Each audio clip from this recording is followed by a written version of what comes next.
Nada más que una entrevista. Fuera de contexto. ¿Para qué sirve pensar? Quiero ser un náufrago en el mar. Fuera de contexto. Mucho más que una entrevista. ¿Para qué sirve existir? Quiero ser un oso y dormir. Sarranz, Rodríguez, una invitada y vos. Todes. Fuera de contexto. Quizás ya ni sepan para qué.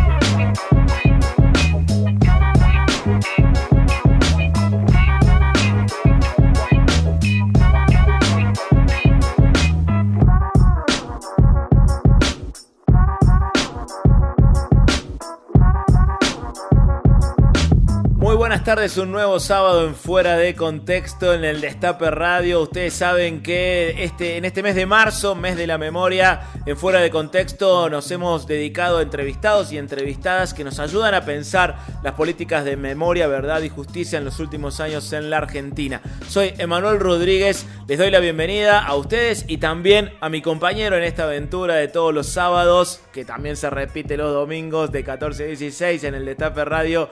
Llega a Fuera de Contexto desde Berazategui, sin moverse de Berazategui, así como yo estoy saliendo desde Córdoba. Luis Sarranz, bienvenido. Muy buenas tardes, Emma, buenas tardes para todos y para todas. Aquí estamos comenzando un nuevo programa en Fuera de Contexto en el Destape Radio, continuando con este mes de la memoria en la construcción colectiva de la memoria, la verdad y la justicia. Y en ese sentido hoy tenemos el gusto de poder conversar con Analía Kalinek, fundadora e integrante del colectivo Historias Desobedientes, este colectivo formado por hijos, hijas y familiares de genocidas, que ha sido toda una novedad en la lucha por los derechos humanos. Toda una novedad en Argentina y toda una novedad también a nivel mundial, Luis, ¿no? Porque es la irrupción de un colectivo que no tiene parangón en la historia del planeta, a pesar de que el planeta y su historia están habitados por múltiples golpes de Estado y dictaduras. No había surgido en ningún otro lugar del mundo un colectivo como ese al que le dio origen, entre otros, Analía Kalinek, bueno, junto a otros y otras hijos e hijas de genocidas. Es una muestra más de lo que es el movimiento de derechos humanos en la Argentina, de esta potencia, de esta creatividad y además de estas historias atravesadas, como tantas otras, por el dolor, historias personales que son a la vez historias políticas y que nos permiten pensar cómo se va transformando ese dolor en una lucha colectiva. Completamente de acuerdo con lo que decís y además, si me permitís, una advertencia para oyentes. Van a escuchar una entrevista muy fuerte en términos emocionales. En muchos casos quizás sea la primera vez que oigan la voz de una hija de un torturador, de una hija que además no solo reconoce el rol que cumplió su padre durante la última dictadura cívico-militar en Argentina, sino que además tiene la grandeza, la altura moral, el coraje, la valentía de enfrentarlo, de enfrentar eso y sumarse a la lucha por memoria, verdad y justicia en Argentina. Es verdaderamente una historia en muchos momentos escalofriante.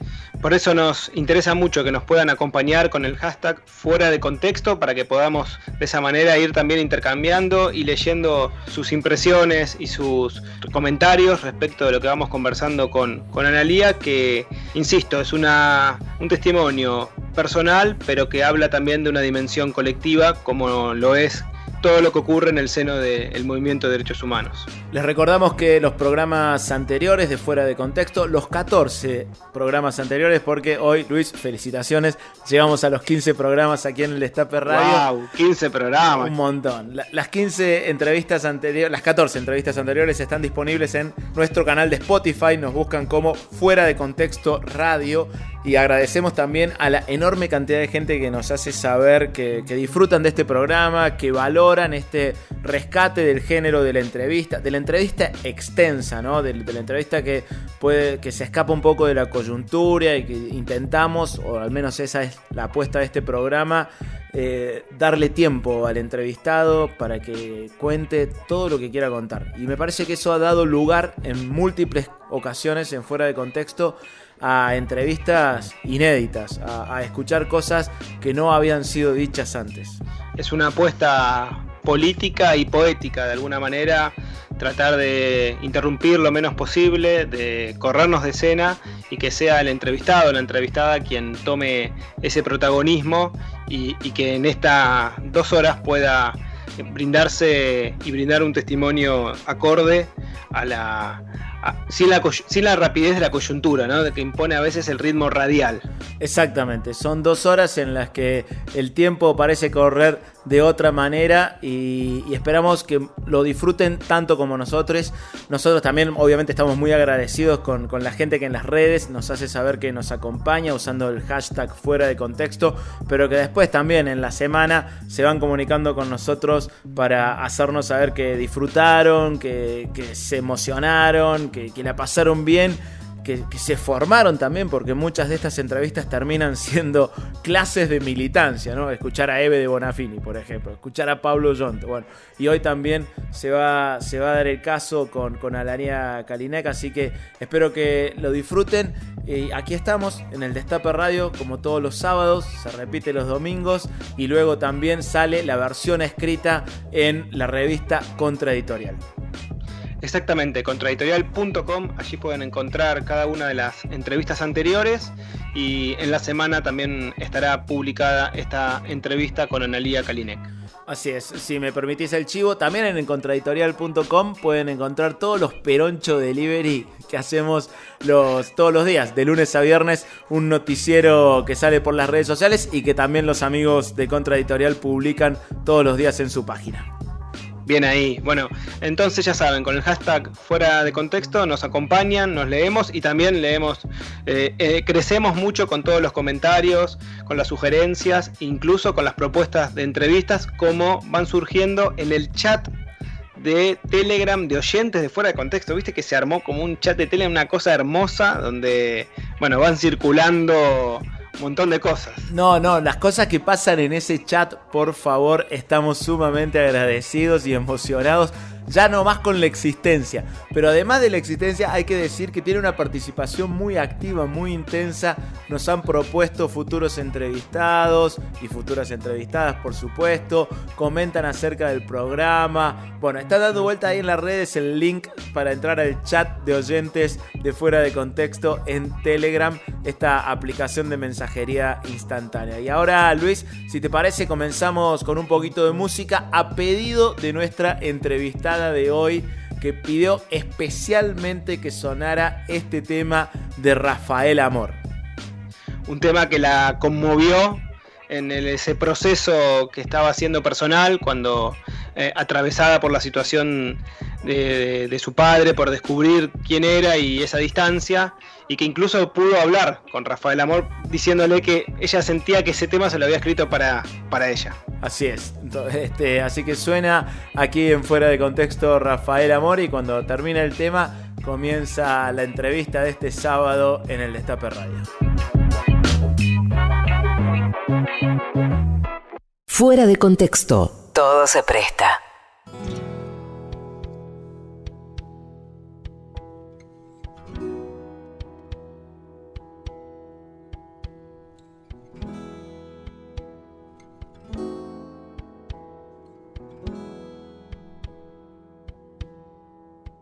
Te han sitiado, corazón, y esperan tu renuncia. Los únicos vencidos, corazón, son los que no luchan. No te entregues, corazón libre, no te entregues. No te entregues, corazón libre, no te entregues.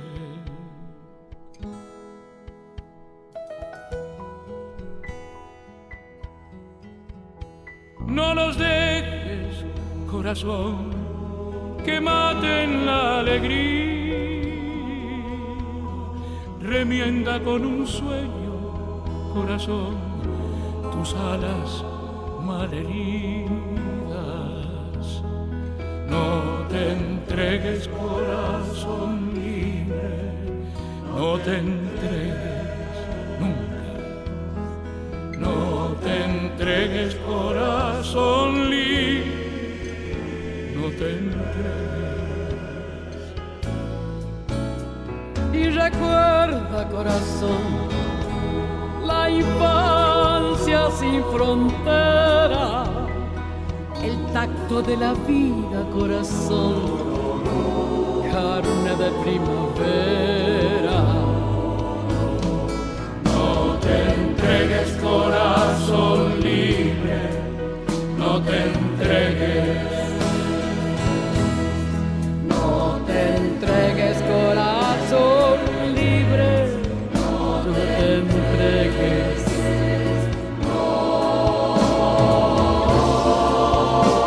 Se equivocan, corazón, con frágiles cadenas. Más viento que raíces, corazón, destrózalas y vuela. No te entregues, corazón libre, no te entregues jamás, nunca. No te entregues, corazón libre, no te entregues.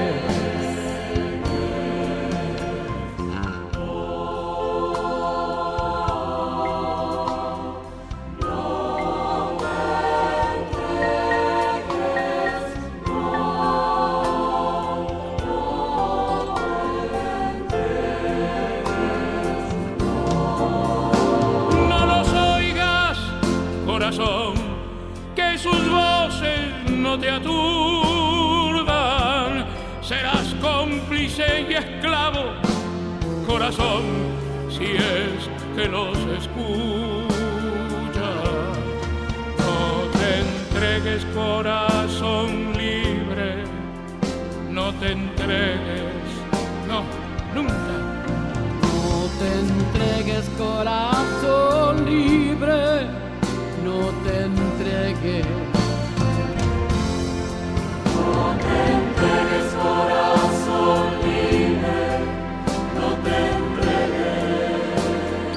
No te entregues, corazón libre, no te entregues. No te entregues, corazón libre, no te entregues. Jamás, jamás. Hola, yo soy Juan, de Argentina también, y también me siento muy privilegiado de poder ser uno de los pocos argentinos que puedo hacerle preguntas. Y ahora voy a contestar. Yo quería... Fuera de contexto. El privilegio de la charla.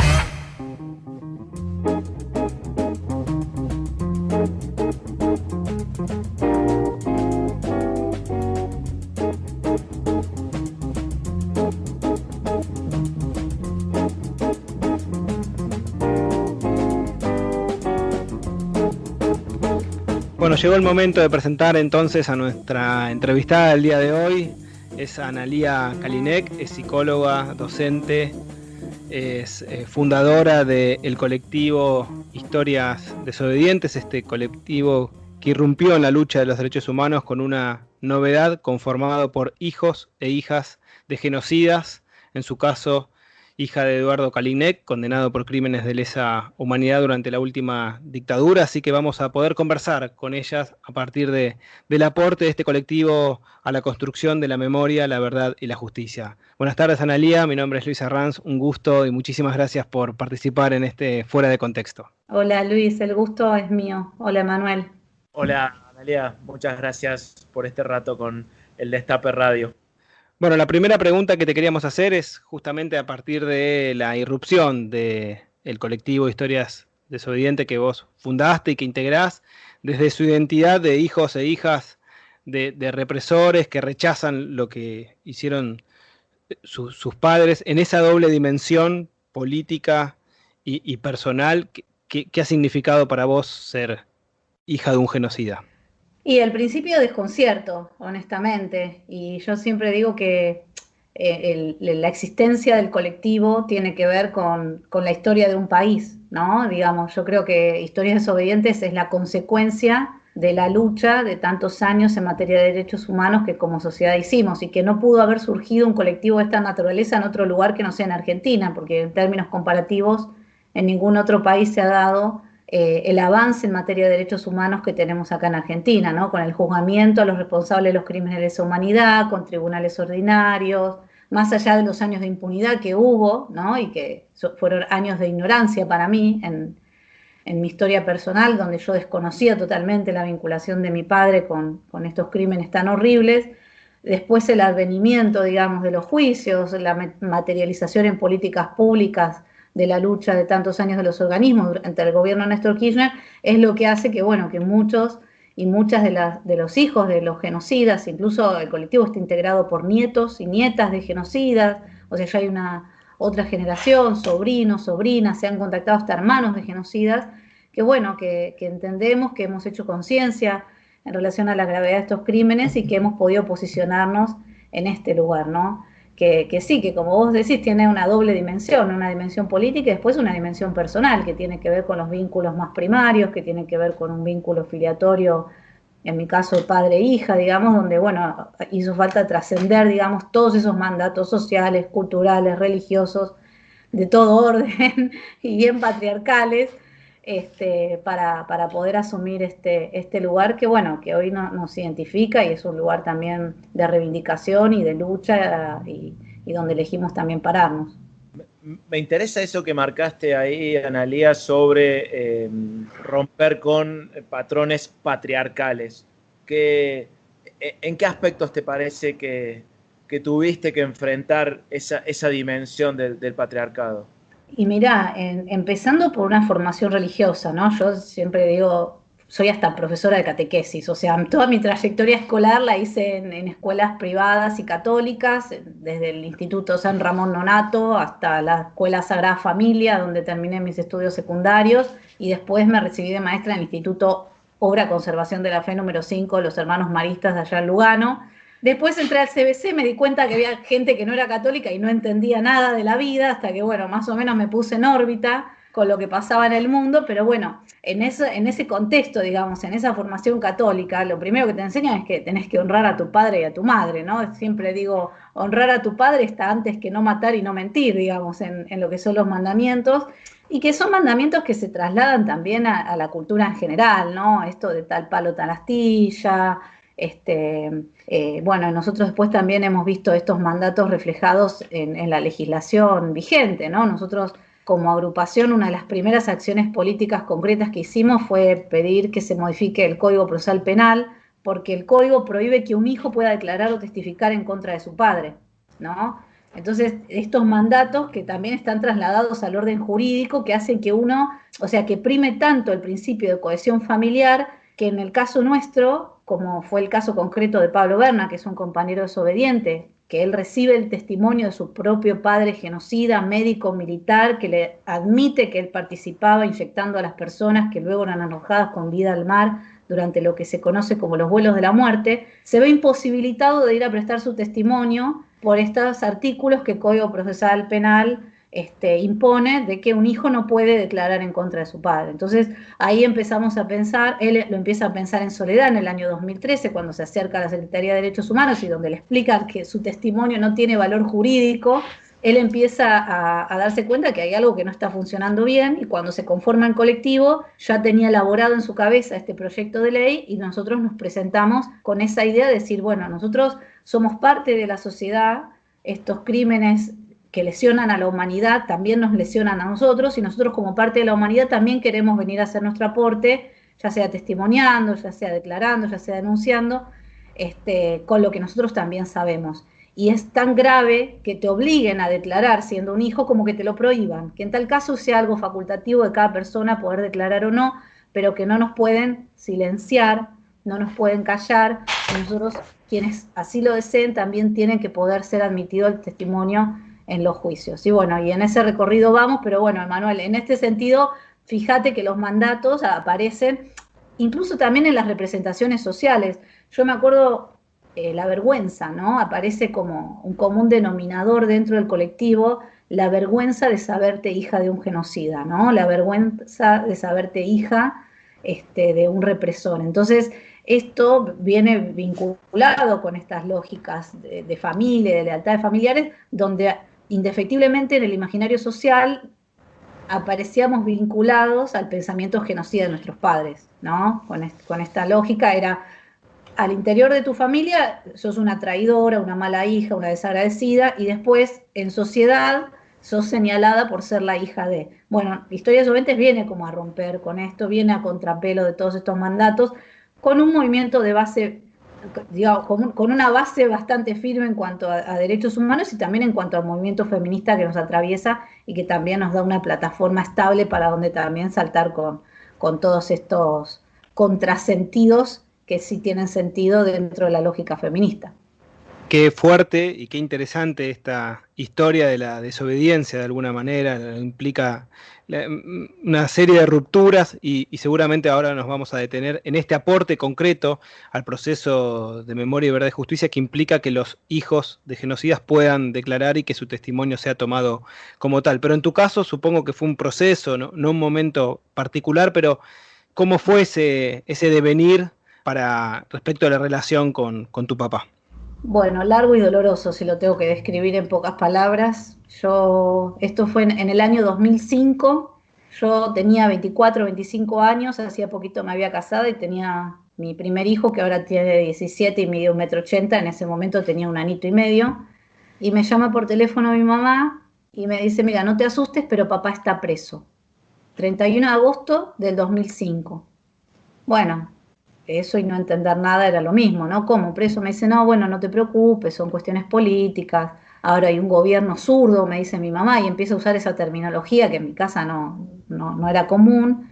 Bueno, me voy con mis hermanas llorando a Marcos Paz, a ver a mi papá, que pobrecito, lo habían puesto preso y que nadie entendía qué pasaba. Mi papá muy tranquilo nos dice, bueno, que es todo un error, que ya va a salir, que esto son cuestiones políticas, pero que él no tiene nada de qué arrepentirse y que nosotros no tenemos que creer nada de lo que se va a decir.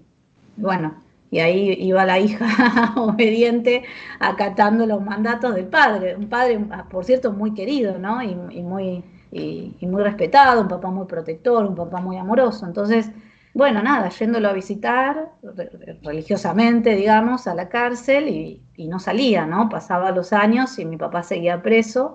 Y yo ya empecé a estudiar en la universidad pública, estaba haciendo mis primeros pasos en la Facultad de Psicología de la Universidad de Buenos Aires y empezaba como a estar más permeable a todo lo que pasaba, además que a partir de esa época empieza a haber también más difusión, empieza, qué sé yo, me acuerdo, cine por la identidad, teatro por la identidad, digamos, la apertura de los juicios también trae un montón de material en distintos medios que antes estaba vedado o por lo menos no estaba a mi alcance.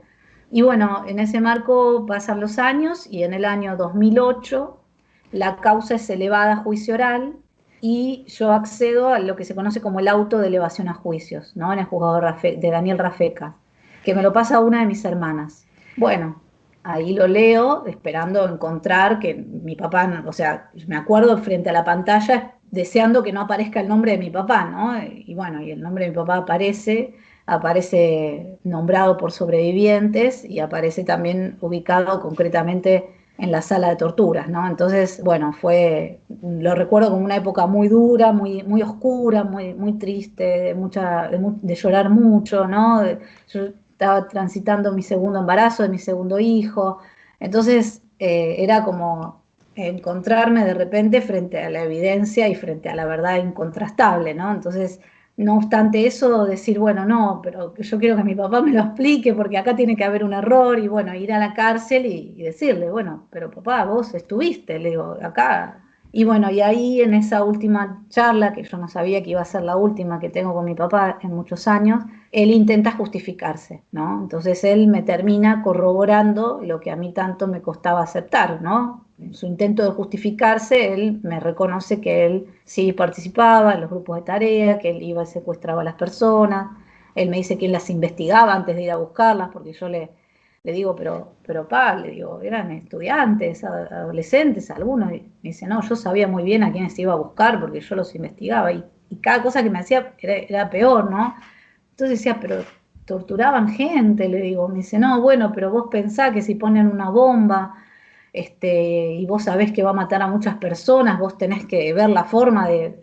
Y yo cada vez que más me hablaba era como más decepción y como, no, esto no lo puedo aceptar, ¿no? Y bueno, nada, ahí empieza mi cuestionamiento abierto hacia el accionar de mi padre y el enojo de toda mi familia, ¿no? De esta cosa, no, ahora que más tenemos que apoyar a papá, vos salís con todos estos cuestionamientos, que papá que tanto nos necesita y vos que venís así, venís así. Y yo digo, pero... así como, le digo, sentido común. Buah, se reenojaron en mi casa conmigo. Y bueno, pasó un tiempo, porque a todo esto vos le tenés que sumar las relaciones intrafamiliares, ¿no? Digamos, mis papás son los abuelos de mis hijos, mis hermanas son las tías de mis hijos, los hijos de mis hermanas son mis sobrinos, ¿no? Hay todo un entramado familiar que se empieza a resquebrajar y que nunca más vuelve a ser igual, ¿no? Y en ese recorrido yo me reafirmo también en lo que pienso, ¿no? Sigo estudiando, sigo investigando, me obsesiono con la temática, busco testimonios, bibliografía, desde el psicoanálisis, desde la sociología, desde donde había cualquier cosa que se pasaba por ahí, yo iba y la leía, y siempre reafirmándome, ¿no? En lo que es la lucha de las madres, la lucha de las abuelas. Y bueno, y ahí fue también reconfigurándose el vínculo intrafamiliar con mi mamá, que después en el 2015, ella falleció en el 2015, pero donde también me pude reencontrar con ella desde un lugar diferente. Y fue y sigue siendo un recorrido que no sé si tiene final, digamos, ¿no? En cuanto a cómo posicionarme y cómo vincularme con este padre genocida, que bueno, incluso ahora... desde la cárcel me está haciendo un juicio para declararme indigna y desheredarme, ¿no? Pero es como que no tiene, no sé si termina, digo, es algo que todavía se está elaborando en términos intrafamiliares, me parece. Y en ese sentido, actualmente, ¿cómo es tu relación con tus hermanas, que además forman parte de las fuerzas de seguridad?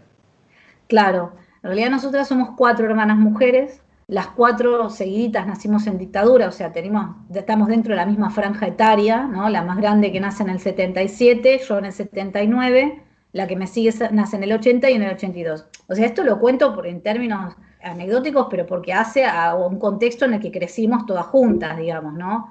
Y bueno, mis 2 hermanas más chicas, las 2 son personal civil de la Policía Federal. Con mi hermana más grande tengo relación, tenemos un vínculo que ha tenido también sus distanciamientos, pero a la fecha de hoy nos vinculamos afectivamente, digamos, incluso con mis sobrinos que ya son adultos jóvenes. Y con mis 2 hermanas menores estamos distanciadas y enemistadas, si se puede decir de una manera, porque ellas acompañan con su firma el escrito que mi papá presenta en el juzgado civil para que a mí se me declare indigna, que es una figura que contempla el Código Civil Comercial, y que yo no pueda heredar a mi mamá. O sea, ellas interpusieron junto con mi padre un escrito que básicamente dice que yo fui detectada por grupos activistas en la Facultad de Psicología y que por eso me convertí en una persona que desconocen y que por eso yo no soy digna de heredar a mi mamá, ¿no? Entre paréntesis también subyace esta idea de que mi mamá nunca trabajó, entonces es todo de mi papá, entonces bueno, eso también aparece ahí dibujado. Pero bueno, donde también lo que aparece también de base, la lectura que uno puede hacer más llana, digamos, es bueno, hay que eliminar al que piensa diferente, ¿no? Analía no piensa como hay que pensar en esta familia, entonces la eliminamos de la familia, no forma más parte de esta familia. Y bueno, y con eso también estoy lidiando, que uno lo piensa en términos de mi padre, digamos, ¿no? En cuanto a su formación, su edad, qué sé yo, el anacronismo, digamos, en el cual quedó inmerso, y bueno, uno lo puede como tratar de entender, entre comillas, pero digo, una generación después, digamos, ahí es donde me parece que ahí está la luz de alarma, ¿no? Porque una generación después y que también están integrando las Fuerzas Armadas y de Seguridad y donde se alinean a esta lógica de pensamiento y donde tampoco la institución puede rever qué está pasando con las personas que integran esta camada, ¿no? Más considerando cuando Alberto asume, no sé si se acuerdan que él dice esa famosa frase de dar vuelta a la página, que generó también tanta controversia, y yo lo pensaba, ¿no? En términos personales, en cuanto está bárbaro con dar vuelta a la página y que ya no queden dentro de estas instituciones gente que ha participado activamente en términos cronológicos en la dictadura, pero queda, digamos, toda la generación, los hijos de quienes han participado en la dictadura que siguen suscribiendo a estas lógicas, a lo mejor imposibilitados de tomar otras, ¿no? Digo, porque hay que romper con todas esas lógicas. Pero bueno, eso me parece que es una alarma importante como para considerar. ¿Y alguna vez reflexionaste sobre la posibilidad de cambiarte el apellido? Porque me parece también un gesto súper fuerte de tu parte que te sigas llamando Kalinek. Sí, bueno, ves, pero ahí, Emanuel, otra vez entramos en la lógica patriarcal, ¿no? Porque, a ver, son posicionamientos subjetivos. Acá hay dos casos, hay dos antecedentes fuertes de hijas de genocidas que se han cambiado el apellido. Uno fue temprano, allá no me acuerdo, por el año 2004, 2005, y después el caso más emblemático, que es el de Mariana Dopazo, que ella se autorreferencia como ex hija de Miguel Echecolás. Y ella hace todo un recorrido personal y subjetivo donde se reconoce como ex hija, digamos, que no es hija del genocida Echecolás. Es en un posicionamiento muy genuino, muy sentido, muy trabajado. Pero mi posicionamiento está en las antípodas, digamos, de eso. En mi posicionamiento es a la inversa, es decir, bueno, me quieren desheredar, a mí me quieren correr, mi papá hasta me sugiere que me cambie el apellido, ¿entendés? En el escrito que presenta el juzgado civil.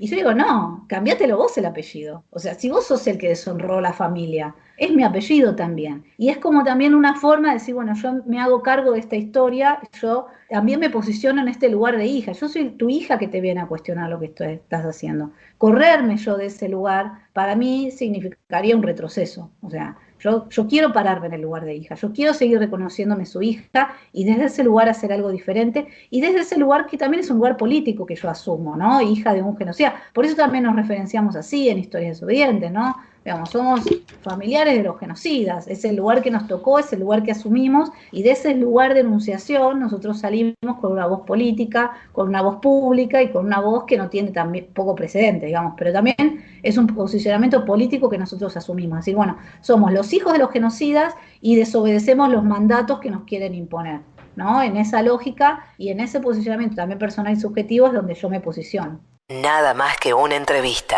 Mucho más que una entrevista.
siestero de los sábados. Fuera de contexto.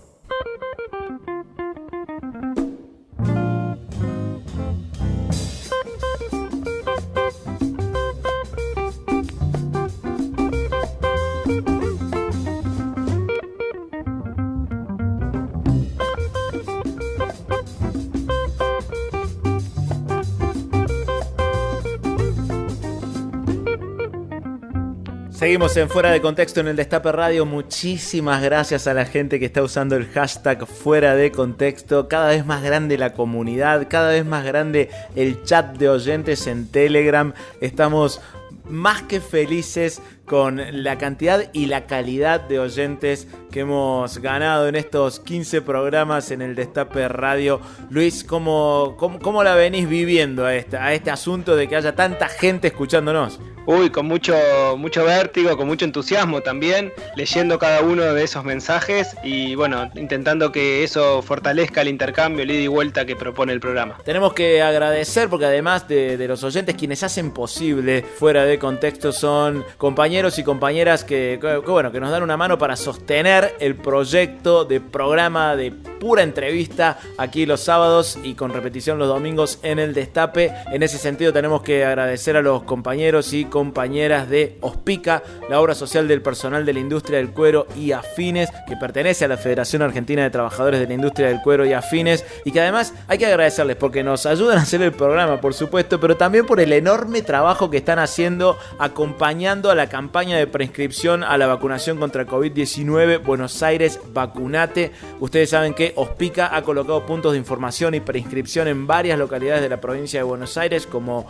Santa Teresita en el Partido de la Costa, como Exaltación de la Cruz, en Florencio Varela. Bueno, podés acercarte a estos puestos de Hospica, registrarte vos y también tu familia, y recordá también ingresar a vacunatepba.gba.gov.ar. También podés descargar la app Vacunate PBA desde la plataforma Google Play para recibir toda la información.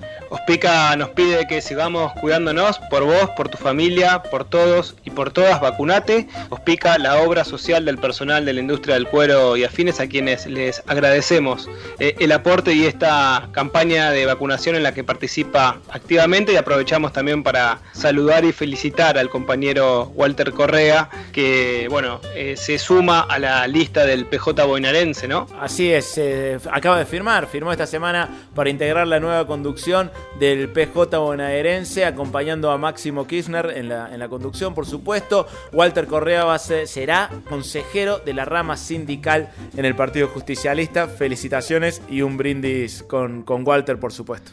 Bueno, ¿cómo vas transitando la entrevista? Hay momentos de mucha intensidad y a la vez la sinceridad del testimonio me parece que es muy contundente.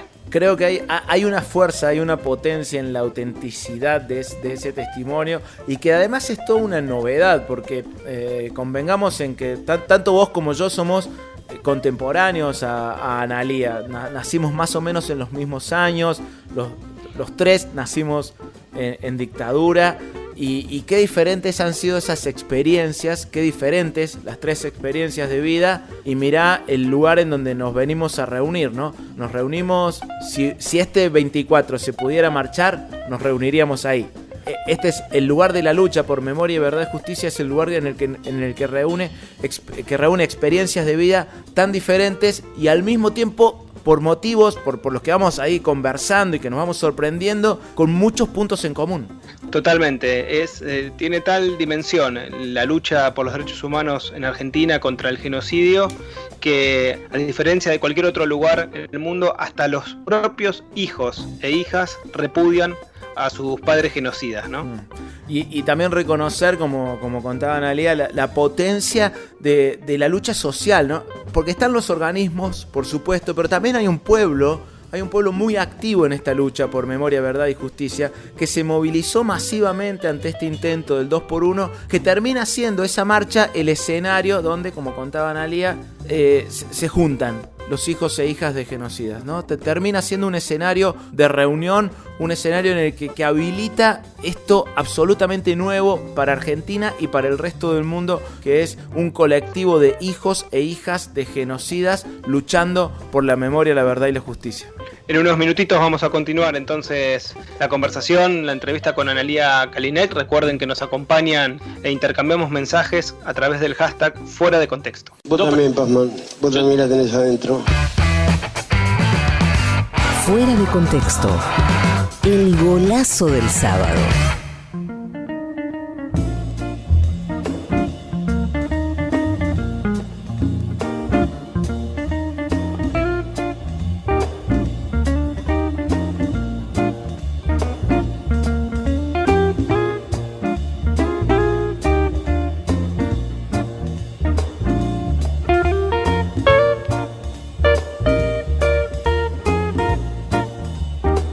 Seguimos conversando con Analía Kalinek en Fuera de Contexto, en el Destape de Radio. Recordá que nos podés acompañar con el hashtag Fuera de Contexto respecto de esta charla tan fuerte y tan profunda que atraviesa lo personal, y por supuesto lo personal es político, y además adquiere una dimensión colectiva a partir de la irrupción del colectivo Historias Desobedientes. ¿En qué contexto, cómo surge el colectivo y de qué manera se empiezan a hermanar estos desobedientes? Y es muy emblemático, porque Historias Desobedientes surge a partir del 2x1. En pleno gobierno macrista, en plena asunción de gobierno neoliberal, negacionista, ahí aparece Historias Desobedientes, digo, ¿no? Nosotros con Liliana Furió, que es otra de las cofundadoras, nos habíamos conocido a partir de que yo había dado testimonio en un libro. Lili lee mi testimonio y me ubica por las redes sociales allá por el año 2016.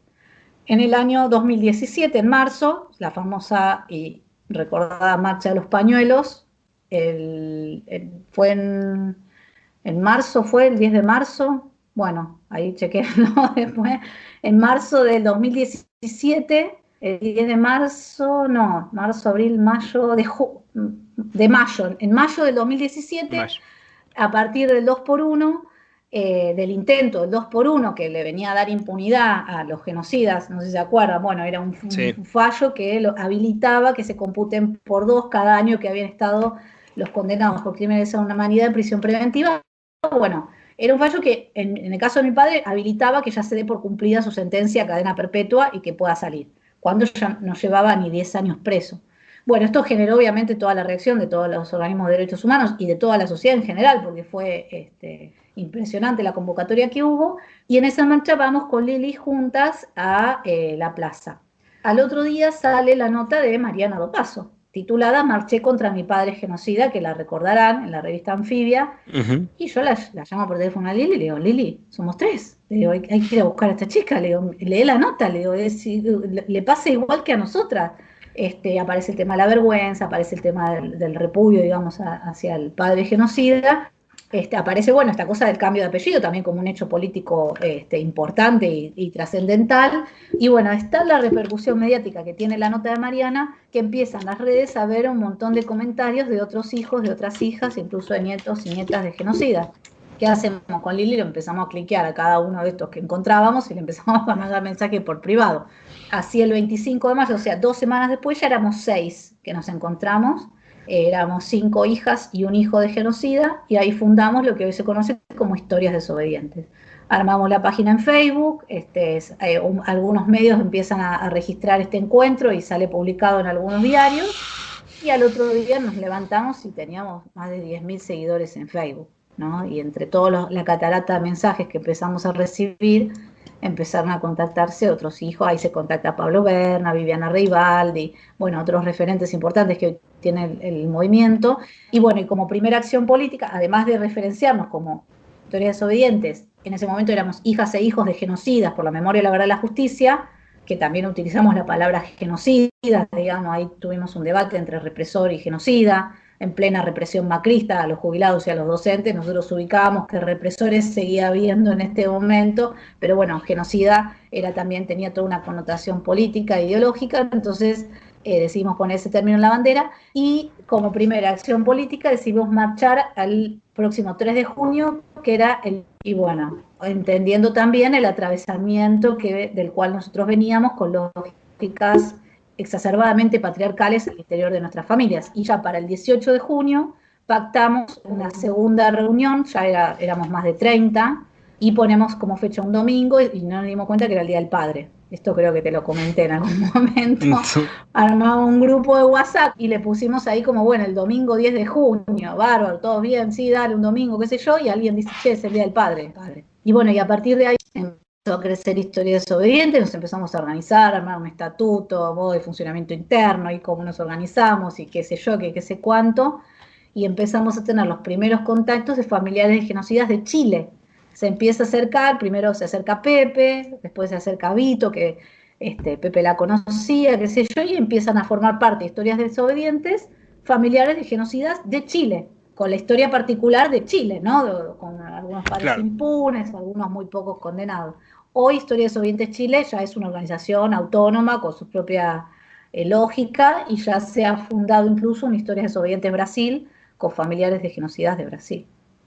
Qué fuerte es. ¿Y cómo es la relación con los grupos de historias desobedientes con los otros países? ¿Qué tipo de experiencias comparten?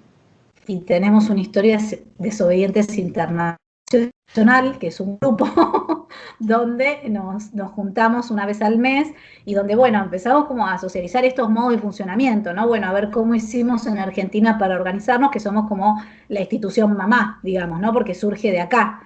De Argentina. Entonces, bueno, a partir de ahí se desprende Historias Desobedientes Chile, pero que va teniendo lógicas distintas en función de la historia de Chile, en función de cómo ellos van teniendo otras inquietudes y otros contextos sociales que también ameritan otras intervenciones y modos de participación. Ahora, cuando se acercan los primeros desobedientes de Brasil, también hicimos un conversatorio con los compañeros de Brasil, con traductores que hablaban en portugués, que hablaban en español. Bueno, muy enriquecedor. Ahora estamos incluso organizando encuentros de formación interna para nosotros y para socializarnos entre nosotros cómo fueron los procesos de dictadura en Latinoamérica y cómo lo vivieron ellos como familiares de genocidas en Chile, cómo lo viven en Brasil y cómo fue el proceso también acá en Argentina, como socializando eso. Pero aparecen siempre estos comunes denominadores, ¿no? De la vergüenza, de las culpas heredadas, ¿no? Que también siempre decimos que nosotros no tenemos la culpa de lo que hicieron nuestros padres, pero el inconsciente parece que no lo quiere entender nunca y aparece siempre ahí dando vueltas, ¿no? Como tema de terapia. Pero bueno, es muy enriquecedor y muy potente lo que está pasando. Sabés que hace poco cuando entrevistamos a Eve de Bonafini en Fuera de Contexto, ella nos contaba sobre la imposibilidad de extrapolar la experiencia de Madres de Plaza de Mayo a otros países. Y que le tuvo que explicar, por ejemplo, a Hugo Chávez que era imposible armar un Madres en Venezuela y que era imposible armar un Madres en América Latina. Que había una particularidad de la experiencia argentina que tenía que ver, bueno, con la existencia de archivos, con la lucha de las madres durante tantos años, que hacía imposible que fuera replicable en otros países. Sí, tiene lógica. O sea, yo creo que las madres, bueno, son modelos, o sea, y ya son una institución de más de 40 años, y bueno, y hace que ya sea irreproducible, ¿no? En ese sentido, en cuanto a la fortaleza y a la historia que han tenido, ¿no? En esta sociedad. El otro día yo lo escuchaba a Pablo Yonto en la entrevista que ustedes le hicieron, ¿no? Que él ahora está terminando los alegatos en esta semana en el juicio contra Ofensiva Montonera.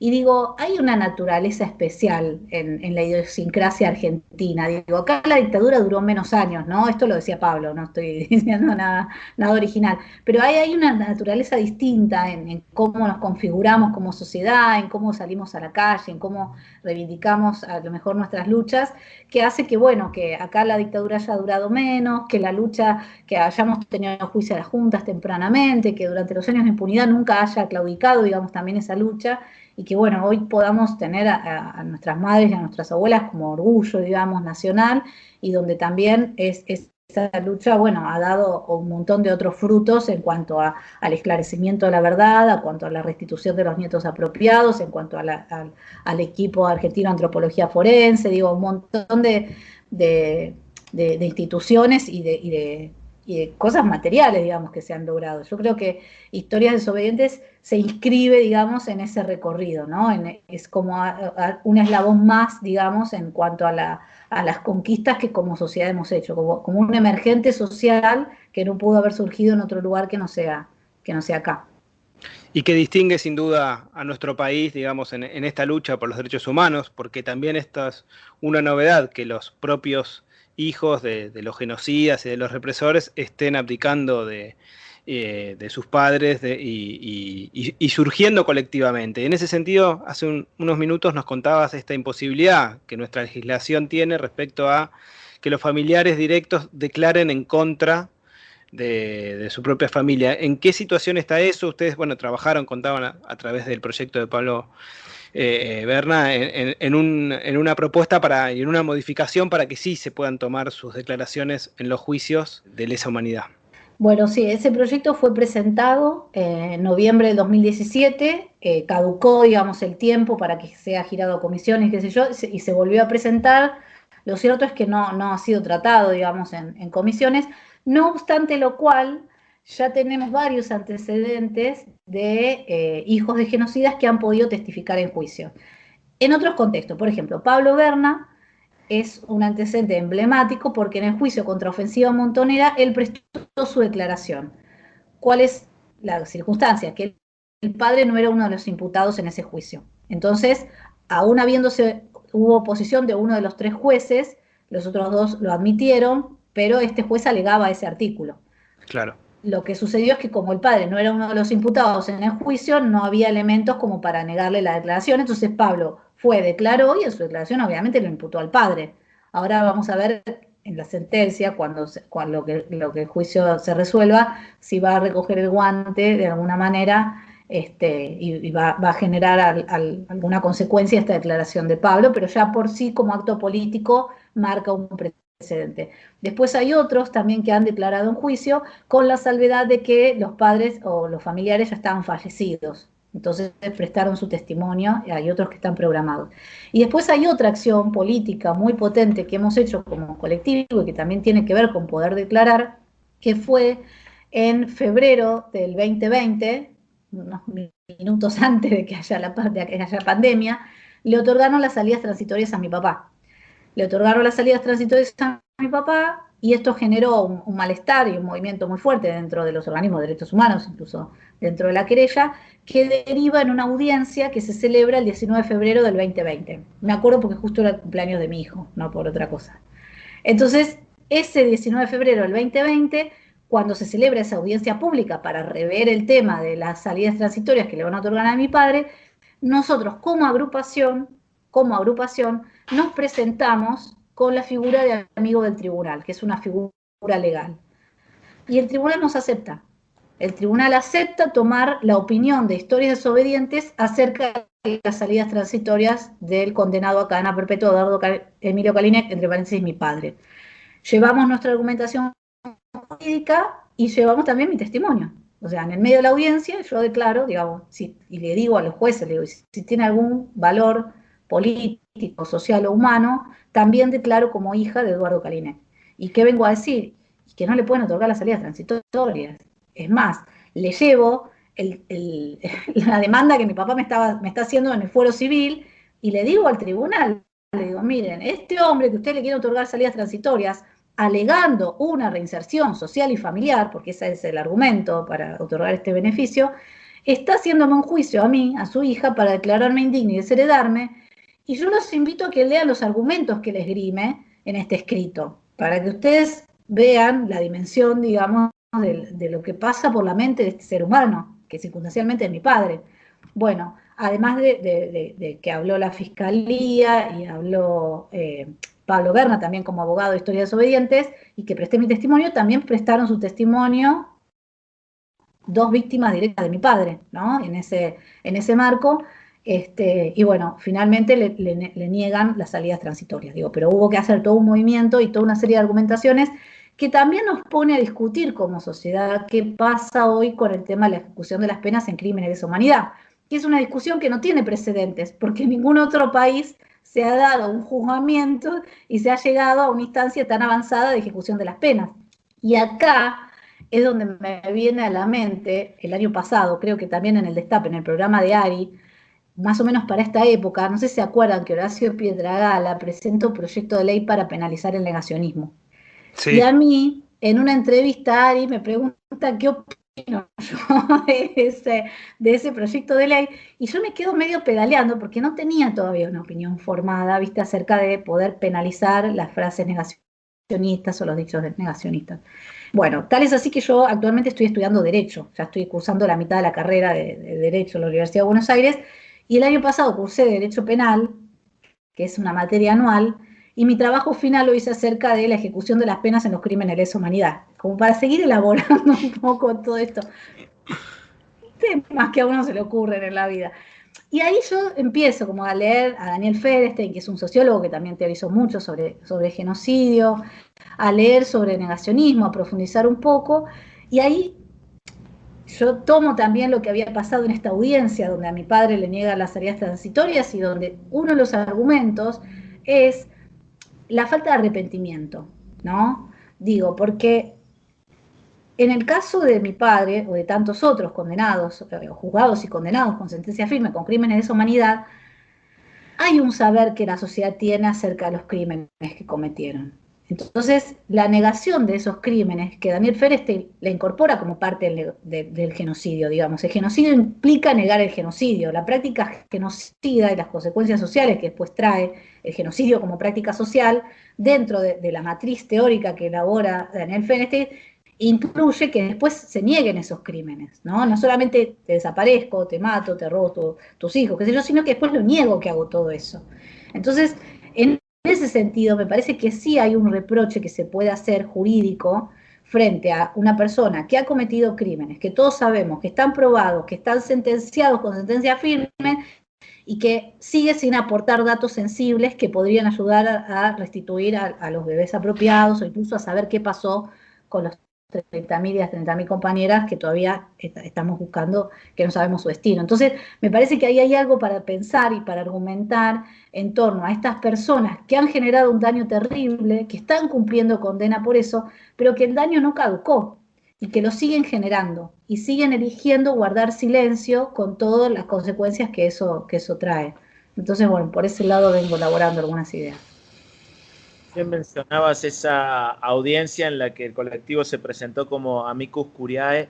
Tu declaración, bueno, llegó a la tapa de algunos diarios como Página 12 por una frase particularmente impactante. Dijiste, si mi padre hoy tuviese una picana, no dudaría en suministrarme corriente eléctrica. Bueno, imagino que el proceso emocional e intelectual como para llegar a una conclusión de ese a tamaña conclusión y además a hacerla pública habrá sido más que intenso. ¿Cómo recordás esa jornada y cómo fue el impacto en tu vida después de hacer pública una declaración como esa? Sí, en realidad yo fui ese día, que ya te digo, era el día del cumpleaños de mi hijo, a esa audiencia, sin saber si yo iba a poder hablar, porque era la primera vez que iba a una audiencia, era la primera vez que iba como amigos del tribunal. Y bueno, y cuando se da la circunstancia o la oportunidad de que yo también pueda hablar, yo no tenía nada redactado, nada elaborado, o sea, sabíamos que iba a hablar Pablo llevaba sus escritos, lo que habíamos teorizado para argumentar desde el punto de vista jurídico, pero bueno, yo también advertía que tenía un valor importante que yo pueda decir algo en cuanto a mi condición de hija, ¿no?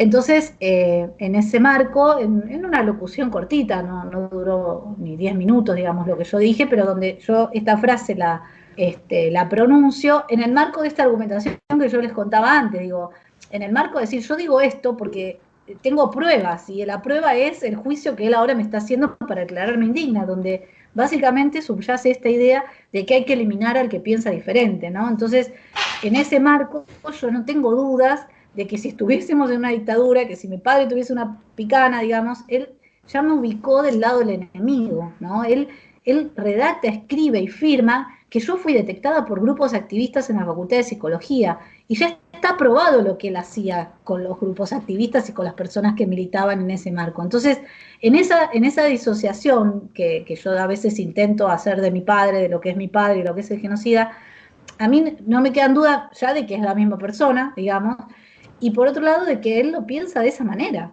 ¿no? O sea, porque además lo está declarando él en un escrito que presenta en un juzgado civil, ¿no? Entonces, lo dije en el marco de una argumentación donde yo llevaba los fundamentos y las pruebas que avalan lo que yo estoy pensando, ¿no? Fuera de contexto. Mucho más que una entrevista.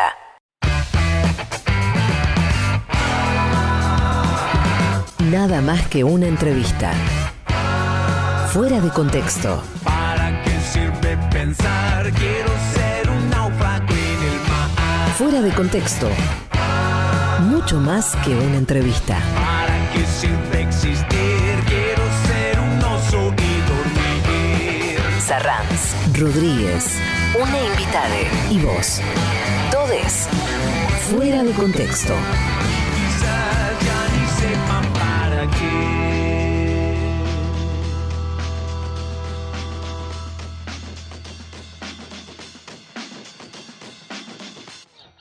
1. 1978.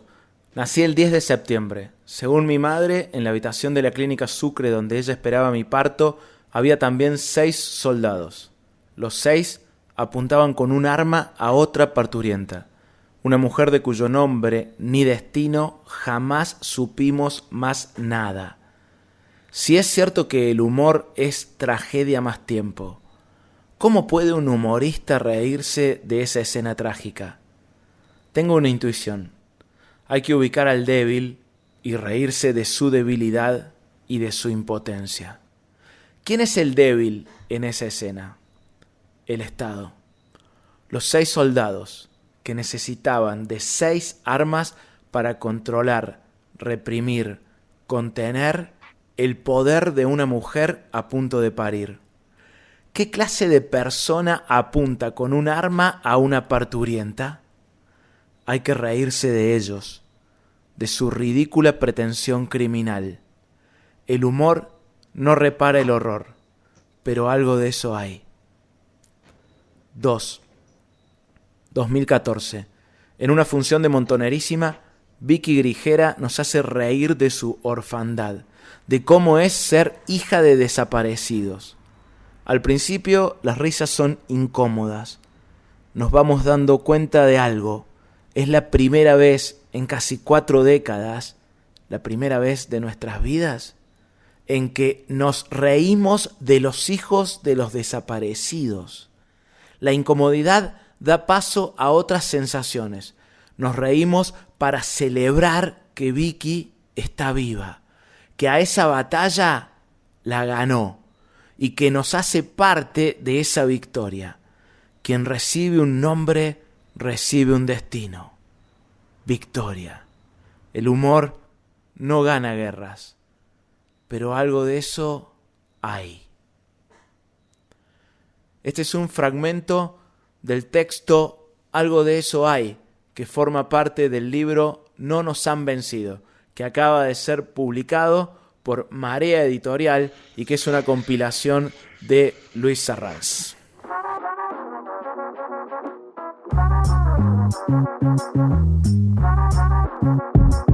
Ese texto es de autoría de Manuel Peroncho Rodríguez, quien también recién le puso la voz, y es uno de los textos que compone un bellísimo texto que compone el libro y que lo cierra prácticamente, hablando de esta relación entre el humor y el horror. Como dice el título, algo de eso hay. Sí, ojalá se acerquen a este libro maravilloso, no lo digo por mi texto, por supuesto, me parece que hay colaboraciones que son realmente imperdibles para seguir pensando la actualidad de la lucha por memoria, verdad y justicia en Argentina, una lucha que es ejemplo en todo el mundo. A 45 años del golpe sale este libro con textos de Eve de Bonafini, de Eugenio Raúl Zaffaroni, de Marcelo Figueras, hombre de Radio El Destape, por supuesto, que está todos los viernes con Big Bang, con un texto de Ariel Jalad también, que está de lunes a viernes a la mañana con Habrá Consecuencias. Hay textos de Cristina Camaño también. La verdad que el staff que lograste reunir para este libro es de lujo. Es un gabinete presidencial casi. Yo lo pensé como la gente que me hubiese gustado leer y tuve la suerte de que fueron aceptando con muchísima gentileza y predisposición. Y sabes, Emma, que lo vamos a estar presentando este lunes de manera virtual porque por la pandemia nos cuidamos. Lo vamos a presentar en las redes de Marea, vía Facebook Live y YouTube, Marea Editorial, en ambos casos, este lunes a las 19 horas, y van a estar presentes Eugenio Raúl Zaffaroni, Ari Lijalat, María Zucarrat, que escribió el prólogo, y el Tano Daniel Catalano, junto con la directora de la editorial, Constanza Brunet. Allí vamos a estar conversando sobre esta compilación que es No nos han vencido. Bien, van a seguir las presentaciones, me imagino. Creo que ya estamos preparando una para acá, para la Casa Patria Córdoba, ¿no? Sí, la idea es hacer tantas presentaciones como vayan surgiendo, así que también abrimos de esta manera para quienes tengan interés, porque concebimos el libro como una herramienta de militancia más que ninguna otra cosa. Repetime por favor los datos entonces para esta primera presentación. ¿Cómo tengo que hacer para verla? Va a ser vía YouTube o Facebook, buscando Marea Editorial, este lunes 22 a las 19 horas. Allí lo vamos a estar haciendo la primera presentación de No nos han vencido. Muy bien, esto es pasado mañana si están escuchando el programa hoy sábado, o mañana si están escuchando la repetición de los domingos que salimos después del programa de Amado Vudú. No nos han vencido, a 45 años del golpe, librazo de Marea Editorial, compilado por Luis Arranz y con textos de militantes y luchadores de los derechos humanos en Argentina. No te podés perder esta producción. También en el sitio de Marea se puede comprar el libro, ¿no? Sí, se puede comprar allí con envío a todo el país, mareaeditorial.com.ar, y además en las librerías de cada uno de los lugares de este país. Bien, te aseguro que a ese libro no le van a hacer lo que le hicieron al libro de la reposera analfabeta, que viste que lo pusieron en un mueble en el que están exhibidos fotos de ladrones de libros, en una librería. Tuvieron un gesto muy hermoso, pusieron varios ejemplares del libro de Mauricio Macri, Primer Tiempo, en un mueble con fotos de ladrones de libros. Y es un mueble. Y Pablo Abeluto no se da cuenta de esto y publica la foto de la librería como enorgulleciéndose de que el libro, que en parte él escribió junto a Hernán Iglesias Sila, por supuesto, ya está exhibido en librerías. O sea que es una mamushka de chistes hermosos, en el que ellos tampoco se dieron mucha cuenta de lo que estaban haciendo. Pero felicitaciones al librero que lo hizo, por cierto, felicitaciones, porque fue toda una toma de posición que ni siquiera fue percatada por los autores del libro. Nuestros respetos y nuestro abrazo a ese librero que logró ubicar el libro donde merecía.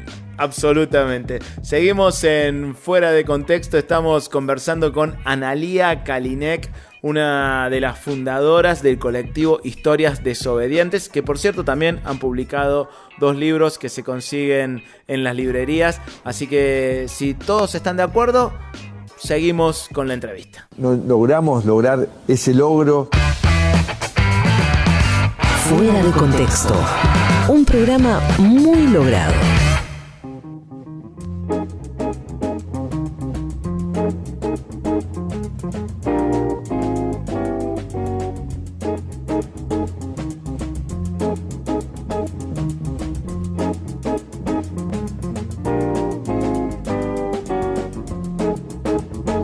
Esto es Fuera de Contexto, estamos en el Destape Radio conversando con Analía Kalinek, integrante y cofundadora de Historias Desobedientes, este colectivo que nos trae su testimonio con tanta profundidad porque implica una historia personal de muchísimo dolor convertida en una historia colectiva. Te escuchaba hablar, Analía, en tu rol, bueno, por supuesto de militante, profesional, pero de hija, ¿no? Y también hablabas de esta declaración testimonial el día del cumpleaños de tu hijo y este proceso de tus hijos de ser niños ahora en el transcurso del tiempo, el crecimiento, ¿cómo se le cuenta a los niños que se van convirtiendo en adolescentes, en adultos, que su abuelo es un genocida? Bueno, sí, es un tema que nos convoca mucho en el colectivo cuando se acercan a veces compañeros o compañeras nuevas y tienen hijos, o a veces hijos adultos también, ¿no? Porque aparece todo el tiempo el vínculo de afecto también, que muchas veces circula al interior de las familias. Las familias de los genocidas son familias también, digamos, y donde circulan también vínculos de afecto. En mi caso personal, es como que yo fui transitando todo mi recorrido, mi proceso de la mano de ellos, o sea, íbamos juntos a visitarlo a Marcos Paz, después cuando se produce el distanciamiento me han visto llorar, ellos también el más chico no lo conoció directamente, no tuvo vínculo con el abuelo, pero el que es más grande, digamos, ha llegado a convivir con él, ha tenido un vínculo de afecto y lo ha extrañado, digamos, en su temprana infancia, a este abuelo que de repente dejó de ver, ¿no? Entonces, a medida que fueron creciendo, como que fueron preguntando distinto también. También hay algo que ha ayudado mucho, que es que la efeméride del 24 de marzo, ¿no? Digo, yo cuando era chica no existía esta fecha, yo nunca en toda mi trayectoria escolar me han hablado del 24 de marzo, ni de las abuelas, ni de la lucha, ni de la plaza, ni de nada. Digo, bueno, esto es algo que hoy se ha revertido, ahora estamos conmemorando próximamente otro 24 de marzo, y en todas las escuelas es una efeméride que se trabaja y que se discute y que se pone en el pizarrón y en los actos escolares este tema, ¿no? Entonces ellos, transitando su escolaridad, también han recibido otras informaciones, han recibido otros testimonios y han podido también llevar su historia a esos marcos, a esos contextos, donde han podido también contar. Yo me acuerdo cuando Gino estaba en salita de 4, salita de 5, que nosotros íbamos a visitar a mi papá a la cárcel. Entonces, a los lunes, cuando hacían la ronda y cada nene contaba a ver qué había hecho el fin de semana, el pibe va y cuenta: mi abuelito está preso porque mató muchas personas y yo lo fui a visitar a la cárcel. Tremendo. Ya, salita de 4 y todo empezaban, ¿y cómo los mataba? Si se usaba ametralladora, ¿viste? Y qué sé yo. Y bueno, el otro día estaba citada en la escuela, y fue también a partir de esa algo tan ingenuo y tan natural como es la necesidad de uno de poder contar lo que le pasa, que yo también pude empezar a contarlo, ¿no? Porque yo fue uno de los primeros lugares donde pude ir a contar que mi papá estaba preso, o sea, en el jardín de mi hijo, que lo había contado. Entonces yo de repente me vi como en la necesidad de también salir a explicarlo, y bueno, y ahí encontrar perplejidad, por decir algún adjetivo, y después también apoyo y contención, ¿no? Como decir, uy, la verdad que nunca habíamos pensado, ¿no? Bueno, ¿viste? Y ahí tener que asumir también una posición, también que salir como esta necesidad de dar explicaciones, ¿no? Bueno, es mi papá, pero yo no tengo nada que ver, casi hasta de manera compulsiva lo contaba, ¿no? Y siempre lo digo esto, que pobre la persona que se me sentaba en el colectivo al lado, que me preguntaba qué hora es y yo le contaba que mi papá estaba preso, más o menos a ese nivel. Y así, bueno, lo fui pudiendo sacar, después lo trabajé en terapia, y ahora, si bien quedan resabios de esta verborragia, lo tengo mucho más controlada, pero es una forma, ¿no? Como decir, bueno, como a través de la palabra uno también puede sanar. Y mis hijos fueron transitando también en la palabra, ¿no? En esto de poder contarlo, en esto de poder socializarlo, en esto de poder llorar también, ¿no? A mí, siendo más grande, también me han llamado porque se han puesto a llorar, digamos, ¿no? Cuando hablaban de este tema y contaron de su abuelo que está preso y que les daba vergüenza, y lo pudieron decir, digo, ¿no? Como algo que me parece que es un mérito, ¿no? En un contexto escolar, en un contexto áulico, poder hablar estas cosas y poder transitarlo. Y a medida que fueron preguntando, fueron creciendo, fueron preguntando diferente, y siempre fueron encontrando la respuesta que había, que era desde el mira, no sé, pero me parece tal cosa, hasta no, mira, hay una sentencia, pasa tal cosa, y ellos también van haciendo sus propias elaboraciones y harán también sus propias conclusiones. María, te llevo de nuevo a la cuestión del colectivo de historias desobedientes. ¿Tuvieron la posibilidad de reunirse con madres, con abuelas, con hijos? ¿Cómo fueron esos encuentros? Y mira, conmovedores. Aparte hay distintos niveles de encuentro, ¿no? Porque algunos se dieron en términos personales, en términos informales, otros ya se fueron dando en términos más institucionales. Lo más fuerte así que recuerdo es cuando hicimos en octubre-noviembre del 2018, el primer encuentro internacional de historias desobedientes. Mandamos invitaciones era como el acontecimiento para historias desobedientes, y en ese marco, bueno, llevamos invitaciones para todos lados que pudimos, y en el medio de la jornada aparece Norita Cortiñas.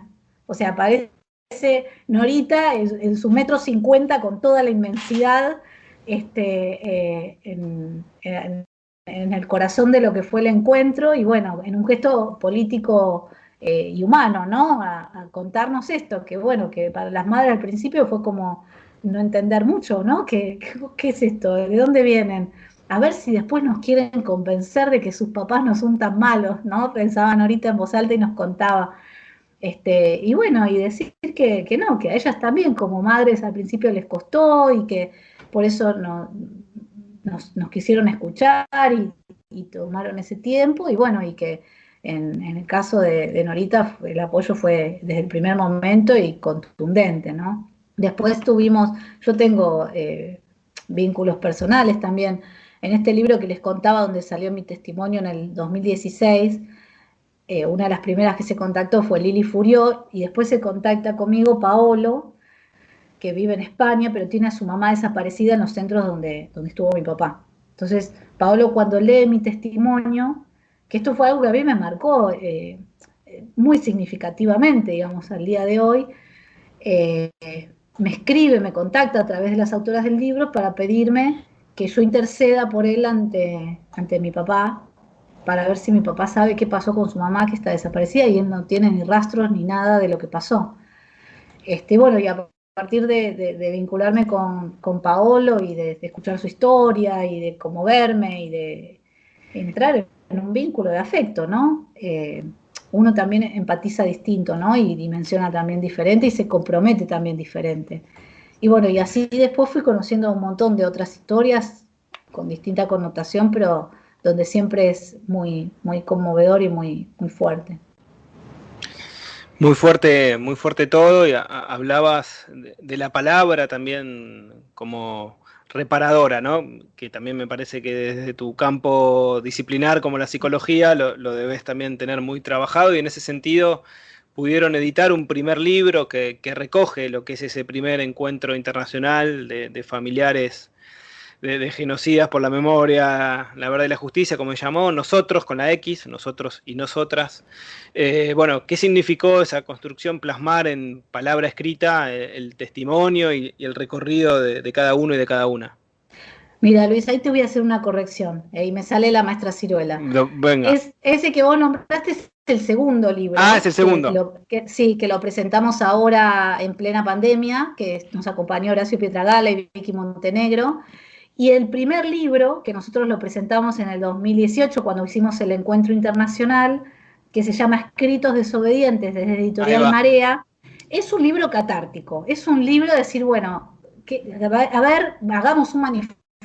Todas las declaraciones que hicimos al principio, sacábamos comunicado de cualquier cosa.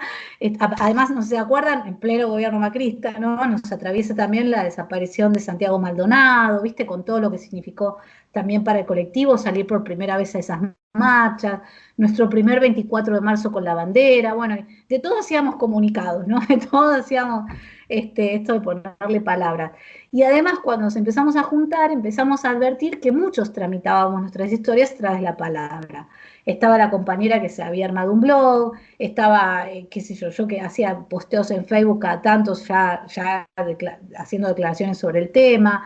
Había alguien que había escrito un cuento hacía muchos años atrás, había otro que había escrito Nico que había escrito una obra de teatro, otro que tenía una novela inédita, otro que había publicado una novela en una editorial, qué sé yo. Bueno, empezamos a recopilar fragmentos o lo que cada uno quisiera decir. Algunos se pusieron a escribir para ese libro, y así sacamos Escritos desobedientes.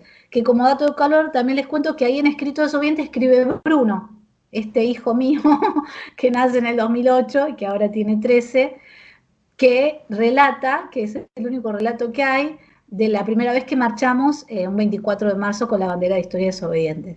Y es muy conmovedor, cortito, pero dice: mi mamá y yo somos de Historias Desobedientes, ¿no? Es como que él se paró ahí también y es un lugar donde a él lo deja tranquilo, ¿no? Y él relata también esto que él se puso a llorar en la escuela, porque no sé si lo pone, pero cuando yo lo voy a ver, porque él venía a la escuela donde yo soy maestra, entonces lo tenía cerquita, me llama la maestra, que era mi compañera, y me dice, mirá, no sé qué le pasó, se angustió, se puso a llorar, bueno, voy, qué sé yo, lo abrazo, y estaba con vergüenza, le dio vergüenza, cuando contaron lo que habían hecho los militares, a él le dio vergüenza saber que su abuelo había sido policía y había participado en eso.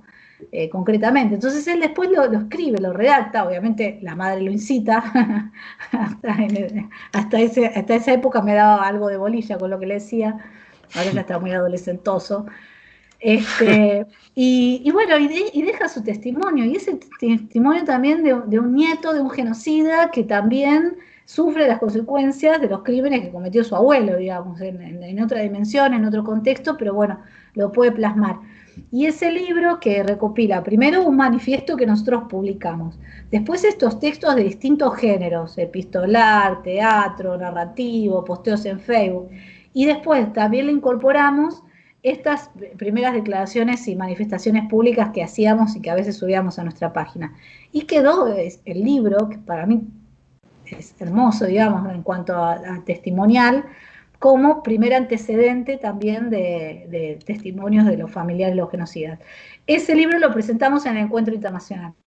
Después, con todo lo trabajado en el Encuentro Internacional, nosotros editamos un segundo libro, que es este que vos hacías referencia, que es un libro más teórico, ¿no? Y donde no está escrito ya en primera persona o por los propios integrantes del colectivo, sino que recoge las reflexiones teóricas de Pablo Yonto, que estuvo participando, de Daniel Feresten, que estuvo participando de la sociología, Adriana Taboada también, que desde el psicoanálisis hace algún aporte, Norita, que nos visitó, la desgrabamos, le pedimos permiso y lo que dijo también lo publicamos. Digo, es también un libro que deja registro y deja huella también de las primeras elaboraciones teóricas que se van haciendo en torno a las consecuencias de los crímenes de lesa humanidad al interior de las propias familias de los genocidas.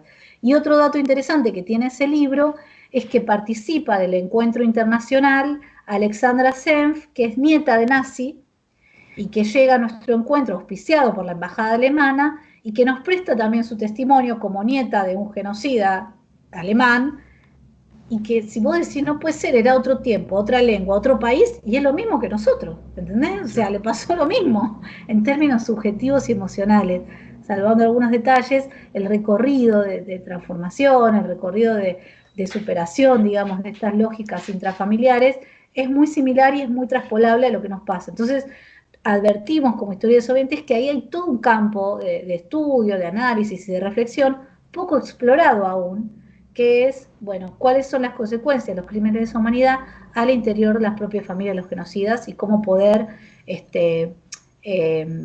no sé, capitalizar todo este movimiento en torno a mejorar incluso la condición y las lógicas que aparecen en estas familias, que son muy cerradas y muy endogámicas y que, bueno, cuesta mucho penetrarlas, pero que, bueno, que Historia Desobedientes marca como una fisura y me parece que es punta de lanza en un montón de cosas. Fuera de contexto. 3. 2007. Las Madres de Plaza de Mayo cumplen 40 años. Eve de Bonafini me invita a conducir el acto en la plaza frente a 8.000 personas. Estoy sumamente nervioso y feliz. 200 compañeros y compañeras de Córdoba viajaron conmigo para estar ahí y sus banderas negras flamean frente a la Casa Rosada. Durante horas arengo al público y siento que la voy llevando. Llega el momento de presentar a Eve. Todo aquello para lo que me formé en mi vida va a parar a ese momento. Todos los libros que leí, todos los libros que dije que había leído, todo. Elaboro un relato emotivo. Siento que la plaza explota. Cuando Eve va caminando muy lentamente hacia el micrófono, me dice en voz baja, no era así. Más tarde me explica, dijiste rondas. Las madres no hacemos rondas, hacemos marchas. Las rondas giran sobre su eje, las marchas avanzan. Lo que nosotras hacemos hace 40 años es marchar porque avanzamos. Me quedo callado y en mi próximo show incorporo la escena, pero me invento un remate. Si se llamaran rondas, las organizarían los troscos. El humor no explica una lucha, pero algo de eso hay. 4. 2017. Por 3 votos contra 2, la Corte Suprema decide aplicar la ley del 2x1 a delitos de lesa humanidad, aún a pesar de que el beneficio había sido derogado antes de que los represores fueran detenidos.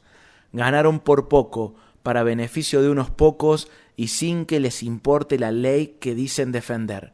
Cualquier parecido con la elección presidencial de 2015 era pura consecuencia. Desde hacía 2 años se discutía si era exagerado o no gritar «Macri, basura, vos sos la dictadura».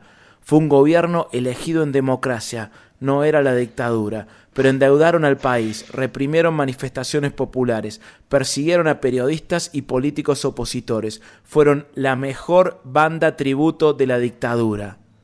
Yo había escrito ese chiste y lo había actuado unas decenas de veces. Entre las fotos de la marcha contra el 2x1, una chica sostiene un cartel con esa misma frase. El humor no levanta banderas, pero algo de eso hay. 5. La Voz del Interior tituló «Frustrado intento de fuga en la jefatura de policía». La nota decía que te sacaron las esposas para ir al baño, que te abalanzaste sobre un guardia, que los policías fueron en auxilio del guardia, que abrieron fuego, que provocaron la muerte instantánea de la detenida, María Eugenia Irasusta, Ivonne, detenida por asociación ilícita. No van a desaparecer la furia, no van a desaparecer el amor, no van a desaparecer la disidencia y la rebeldía. Es cierto que no ganamos, también es cierto que no nos han vencido. María Eugenia Irasusta, Ivonne, no nos han vencido. Hay una foto de tu rostro en la marcha de hoy. No nos han vencido. Sé por tu prima, que era mi mamá, que tu cuerpo fue carne de los buitres durante 4 días y 4 noches. Sé por tus compañeros, que hoy son mis hermanos, que cuidaste de todos y tu boca fue un refugio, que no hubo intento de fuga, que te fusilaron en la cama, que tu cuerpo fue carne de los buitres. Sé por tu nombre, Ivonne, que al hecho irremediable de la muerte, porque estás muerta, se le opone el hecho inevitable de la persistencia, de tu nombre y de tu lucha, de tu boca, que es refugio, de tu amor y de tu furia. Sé por Néstor, que hoy fue mi hermano, que algunos de tus asesinos cumplen condena en una cárcel de Córdoba. Y sé por tus compañeros, que hoy son mis hermanos, que no nos han vencido, que no te han vencido, que tu boca sigue presente y que tu furia florece en la nuestra. Es cierto que no ganamos, también es cierto que no nos han vencido, que tu silencio heroico en la D2 aún se escucha y que de ese silencio heroico aún dependen nuestras vidas libres de toda otra dependencia. María Eugenia, Ivonne, mi hermana lleva tu nombre y es un homenaje sencillo. Lo importante es que llevamos tu bandera y que hemos de aprender a izarla y a decir, hermanos, no van a desaparecer la furia, no van a desaparecer el amor. María Eugenia Irasusta, Ivonne, presente. La lucha por un país más justo, presente. La utopía de la igualdad, presente. Que nadie valga más que nadie, presente. De cada cual según sus capacidades, a cada cual según sus necesidades, presente. Acá compartimos todo, presente. La fe en el hombre y su futuro, presente. ¿Cómo se hace humor en torno de Ivonne? No lo sé. Pero no desaprovechar ni una sola oportunidad para hacer un chiste sobre la Voz del Interior es mi ridículo desquite. El humor no es revancha, pero algo de eso hay. Algo de eso hay. El texto que aporta Emanuel Peroncho Rodríguez a este libro No nos han vencido, que es una combinación de diversos textos y que tiene este lujo que nos dimos hoy de escuchar en su boca este bellísimo texto en 2 fragmentos, dividido en 2 fragmentos, que nos regala Emanuel y que es parte de este No nos han vencido, con el cual intentamos contribuir al proceso de memoria y verdad y justicia a 45 años del golpe cívico-militar. Estamos atravesando el mes de la memoria y por supuesto en Fuera de Contexto nos hemos dedicado y seguiremos dedicándonos durante todo este mes a homenajear esta lucha por memoria, verdad y justicia, entrevistando a los protagonistas de esta pelea que es ejemplo en todo el mundo. Por eso estamos conversando con Analía Kalinek, fundadora, integrante y militante de Historias Desobedientes, este colectivo de hijos, hijas y familiares de genocidas que está brindando un testimonio muy duro y a la vez muy contundente respecto de todo ese proceso personal, colectivo, por supuesto político, que implica admitir y abdicar de sus padres genocidas. Nos acompañan en las redes con el hashtag Fuera de Contexto, nos hacen saber que están del otro lado, a nosotros nos encanta, los estamos leyendo y nos hace muy bien saber que nos acompañan todos los sábados aquí en El Destape Radio. Ahora vamos a seguir con Fuera de Contexto, escuchando un poquito de música. Van 2 temas seguidos de una banda que yo adoro y que además le pone música a este programa, al otro programa que hacemos los martes a la noche que se llama La Barbarie, también le pone música esta banda marplatense, Científicos del Palo. Sacaron un disco hace unos años que se llama La Histeria Argentina, donde cuentan la historia argentina desde 1810 hasta el segundo gobierno de Cristina Fernández. Y ahora vamos a pasar en Fuera de Contexto los 2 temas que corresponden al periodo de 1976 hasta 1983. La primera canción se llama Un Solo Demonio y la segunda se centra específicamente en la Guerra de Malvinas y se llama No es lo mismo un balcón que un bombardeo. Suenan los Científicos del Palo en Fuera de Contexto en el Destape Radio. Fuera de Contexto.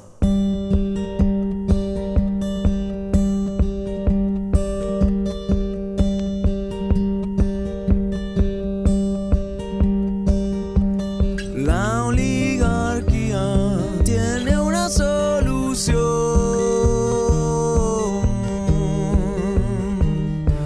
un golpe y una junta para exterminar la subversión.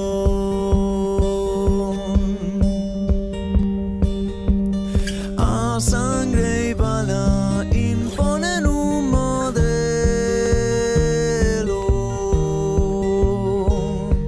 Despliega sus alas el plan Condorito, mi abuelo. Un solo demonio en nombre del Estado ejerce un terror injustificado. Los medios, la iglesia y los empresarios con sus soldaditos mercenarios.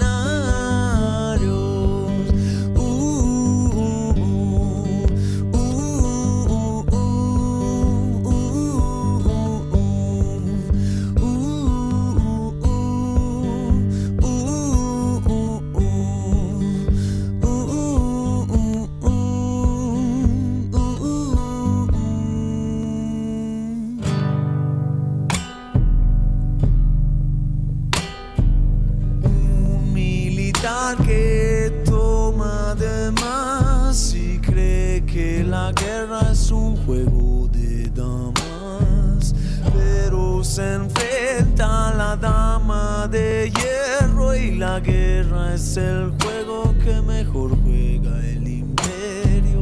Una plaza llena, una burda pantalla, si quieren venir presentaremos batalla. Una causa justa, vilmente usada pa' quedarse en el poder, dormir en la rosada. No se va a la guerra como se va de paseo, no es lo mismo un balcón que un bombardeo. El teniente Alfredo Astiz se rinde ni bien asoma la nariz.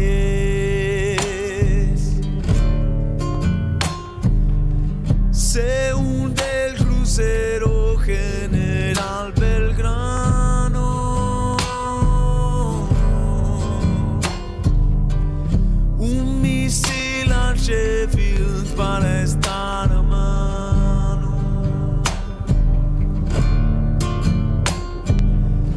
Gente y ATC siguen informando.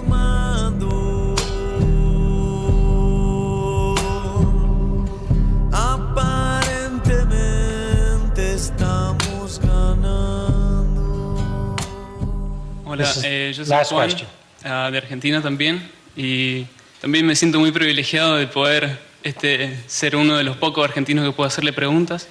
Pero ahora voy a contestar. Yo quería... Fuera de contexto. El privilegio de la charla.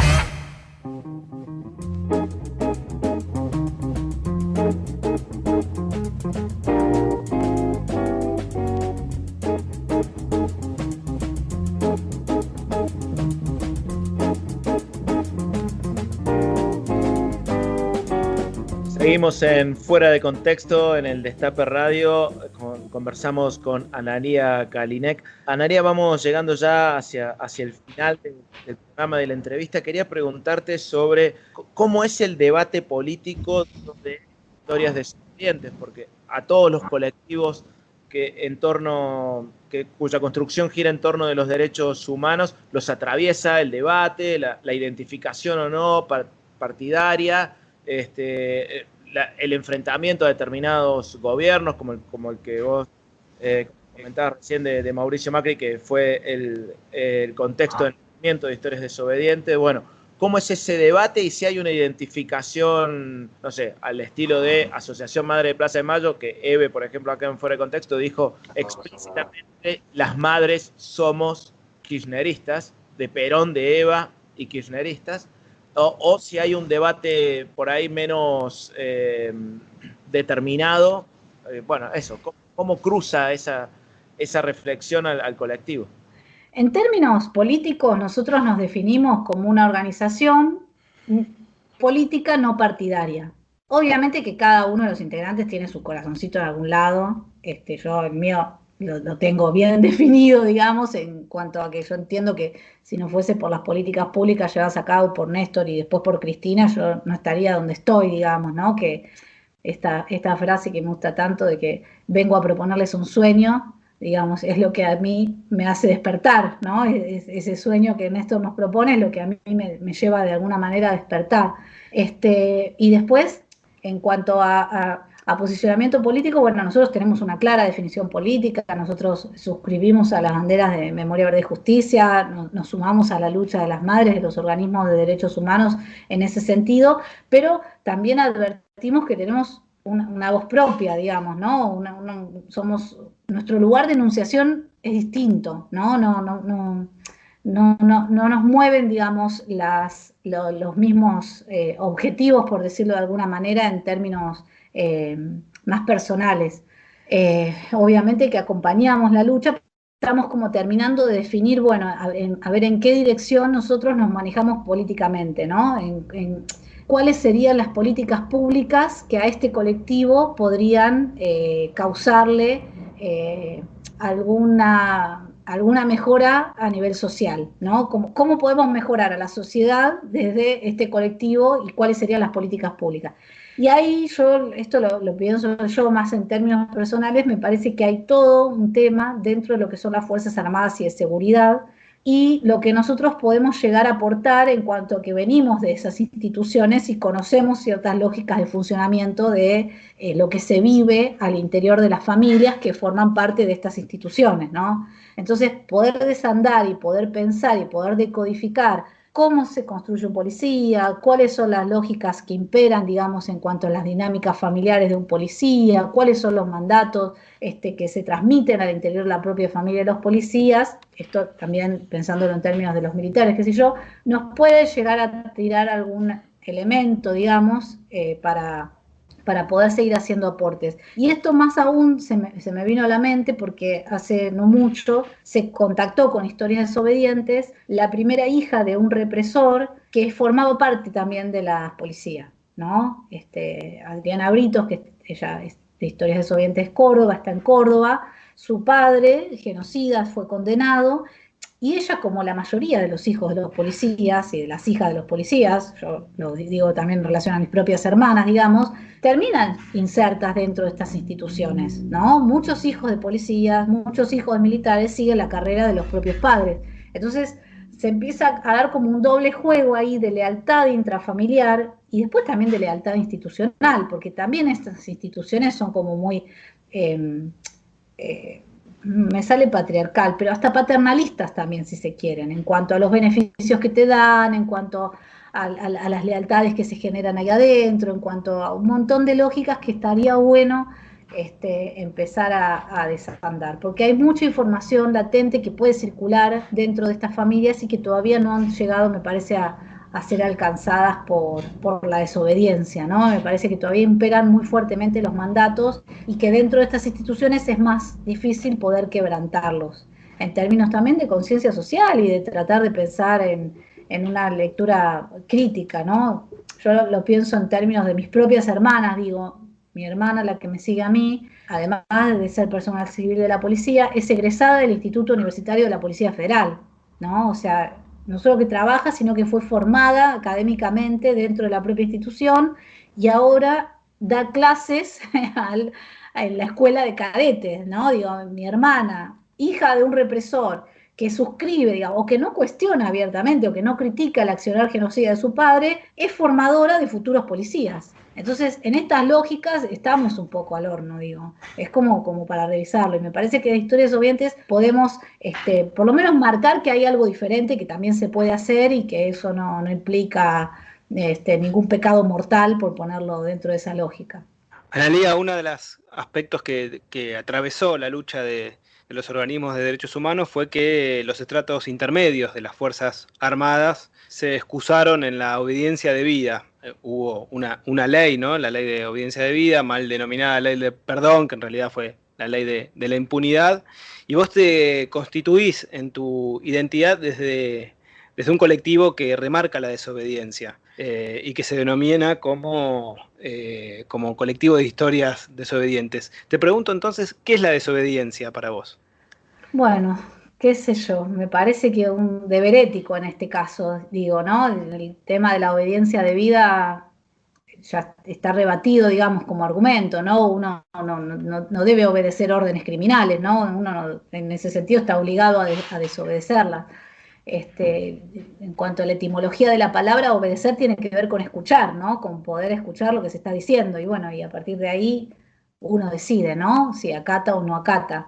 En mi caso, bueno, sí, la desobediencia tiene que ver con lo que yo entiendo, un posicionamiento personal, un posicionamiento humano, un posicionamiento ético y un deber también, ¿no? Un moral, social, como uno lo quiera pensar, pero me parece que está bueno pensarlo como que también es algo que se podría traspolar y que todavía se puede seguir exigiendo a los genocidas, ¿no? El deber de desobedecer, incluso frente a este pacto de silencio que ellos siguen manteniendo frente a los crímenes que cometieron, ¿no? Y a toda la información sensible que sabemos que tienen y que siguen sin aportar, ¿no? Entonces, en ese marco, me parece que siguen inmersos en esta lógica de obediencia debida y de omertá, ¿no? Que los hace todavía...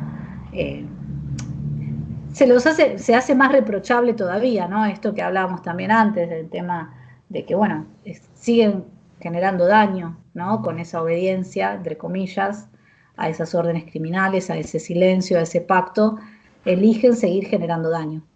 Antes agradecerte el tiempo, la dedicación, la emoción y el afecto que has puesto en esta entrevista. Queremos preguntarte sobre la inminencia de un segundo 24 de marzo, sin la posibilidad de marchar, de expresarnos colectivamente en las calles, tal como se ha convertido en hermosa tradición en la Argentina.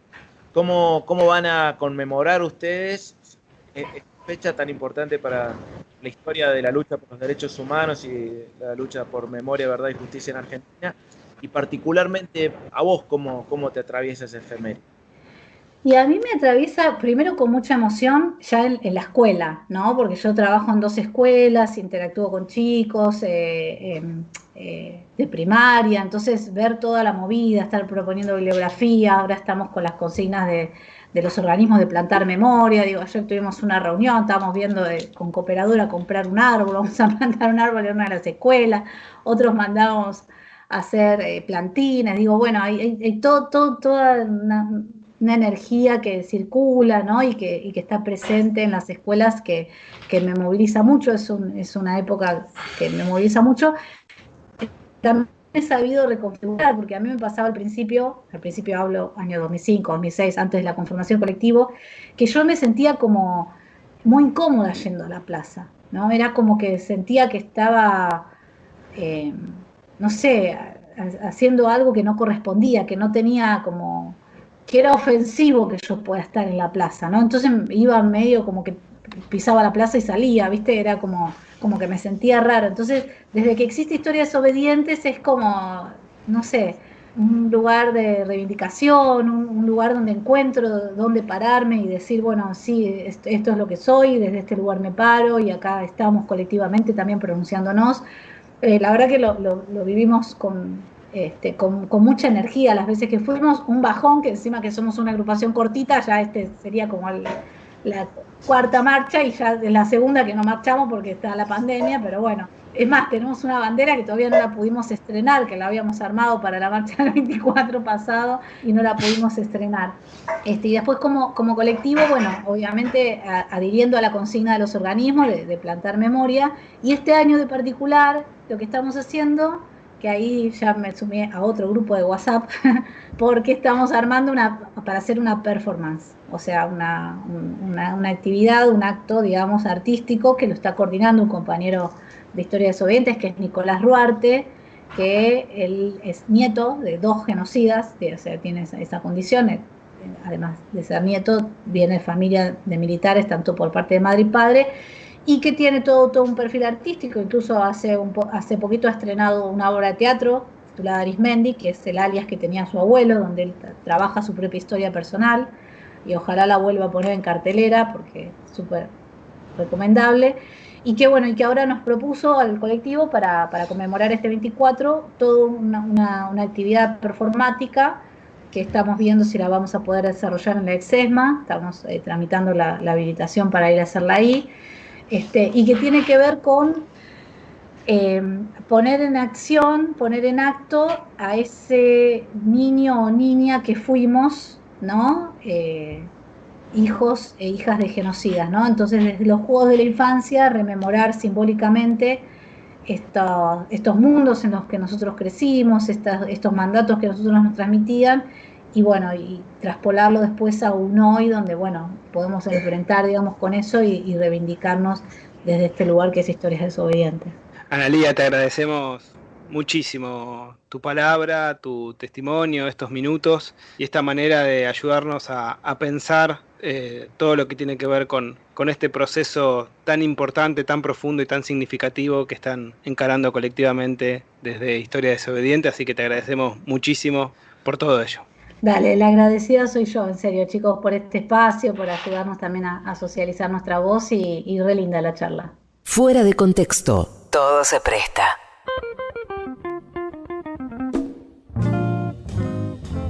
Bueno, llegamos al final de una edición de Fuera de Contexto muy particular. Ha sido de una entrevista muy fuerte a nivel emocional. También por, bueno, en mi caso también descubrir un poco esta experiencia tan novedosa para la política argentina que ha sido la emergencia de Historias Desobedientes. Muy formativa, como a partir del horror de una situación más que dolorosa se puede transformar y generar una lucha colectiva. Así que le agradecemos a Analía no solo su predisposición, su tiempo, sino también toda la militancia y el aporte a esta construcción colectiva. La verdad que una entrevista muy valiente, hay que reconocer ese coraje de la verdad, ¿no? Para usar términos de Michel Foucault, ¿no? Un coraje de la verdad absolutamente, un acto de parresía por donde lo mires, su valor para decirle las cosas que le dijo a su padre o decir las cosas que dice sobre su padre, no solo en aquella audiencia, también en esta entrevista y en cada oportunidad en que Analía tiene la posibilidad de usar su palabra como herramienta de militancia. Le volvemos a mandar entonces un fuerte abrazo a Analía por su testimonio y su predisposición, y aprovechamos también para agradecer a quienes hacen este programa, al gran Nico Colombo, el productor del programa. ¿Cómo lo quiero a Nico? Nico también está produciendo La Barbarie, es un grande Nico, le mando un abrazo muy grande. No, nada de esto sería posible sin él. Jugadorazo, como también el querido Pocho Monasterio, Juan Pocho Monasterio, el editor del programa que hace magia todo el tiempo. Editor, diseñador de los flyers, arquero volante cuando falta uno. Es increíble, tapa todos los huecos, jugador de toda la cancha también. Qué lindo equipo armamos para hacer Fuera de Contexto. Y sumamos, por supuesto, el agradecimiento a toda la familia del Destape, al Tano, a Nico Esquivel, a Roberto Navarro, por supuesto, que apoyan y todo el tiempo están a disposición para que este programa pueda salir al aire aquí en el Destape Radio. Al grupo de oyentes en Telegram, por supuesto, va nuestro abrazo especialísimo, y a toda la gente que nos acompañó en las redes con el hashtag La Barbarie. Saben que este programa se repite los domingos de 14 a 16 después del programa de Amado Vudú, y que luego lo pueden encontrar en Spotify en el canal Fuera de Contexto Radio. Ahora le dejamos el éter de Radio El Destape para que llegue nuestra compañera Milagro Sala desde Jujuy, desde la capital nacional de la lucha contra el lawfare. Llega Resistiré. Nos encontramos el sábado que viene en un nuevo Fuera de Contexto.